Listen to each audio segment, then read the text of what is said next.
Mga kapuso, ihanda ang bulsa sa electric bill ngayong buwan. Kasama po kasi riyan ang pagtaas ng transmission charge ayon sa National Grid Corporation of the Philippines. Nakatutok si JP Soriano. Tumaas ng 22.22% ang transmission charge sa electricity bills ngayong Agosto mula sa 1 peso at 43 centavos per kilowatt hour magiging 1 peso and 75 centavos per kilowatt hour ang singil.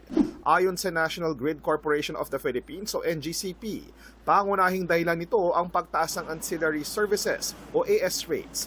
Ito yung bayad sa reserbang kuryente mula sa power generators na ginagamit upang mapanatiling stable ang grid kapag may imbalance sa supply at demand. Paglilinaw ng NGCP, hindi nila kinikita ang ancillary service charges at napupuntaan nila sa power generators at reserve market providers. Mahigit 30% yung tinaas nung ancillary service rates. Very, very small percentage siya dun sa binabayaran ng consumers.